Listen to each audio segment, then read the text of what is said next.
সুপ্রিয় দর্শক মণ্ডলী, আসসালামু আলাইকুম। আপনারা সবাই কেমন আছেন? আশা করি সবাই অনেক অনেক ভালো আছেন।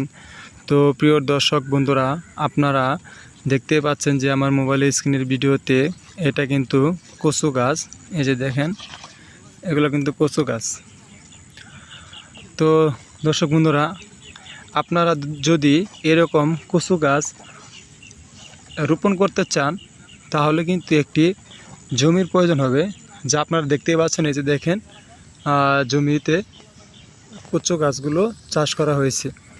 তো দর্শক বন্ধুরা, কৃষকেরা কিন্তু এভাবে কচু গাছ চাষ করে থাকে। তাদের বাড়ির আশেপাশে যদি জমি থাকে তাহলে তারা কিন্তু এভাবে রোপণ করে।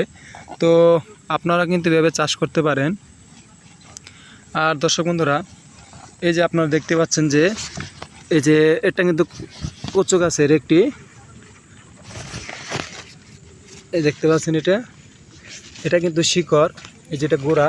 তো দর্শক বন্ধুরা, এই গোড়াতে কিন্তু একটি লতা ধরে। তো আপনারা এই লতাটা এখানে নেই, কিন্তু এরকম ধরে লতা ধরে। দর্শক বন্ধুরা, সেই লতা কিন্তু আমরা খাই।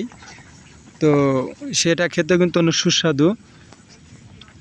তো কচুতে কিন্তু প্রচুর পরিমাণে ভিটামিন রয়েছে, ভিটামিন এ ও সি, এবং এই কচু কিন্তু আমাদের শরীরের জন্য খুবই উপকার ও ত্বকের জন্য অনেক ভালো কাজ করে থাকে। তো আপনারা সবাই কিন্তু এভাবে কচু বাড়ির আশেপাশে বা যে কোনো স্থানে এরকম কচু পেয়ে থাকবেন।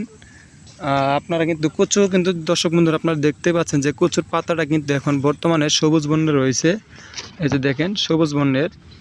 তো আপনারা কিন্তু এই পাতাগুলো কিন্তু ভালোভাবে সিদ্ধ করার পরে কিন্তু খাওয়ার উপযোগী হয়ে যাবে, তো কিন্তু আপনারা খেতে পারবেন।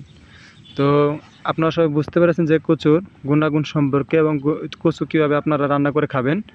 তো সবাই ভালো থাকবেন, সুস্থ থাকবেন। আসসালামু আলাইকুম।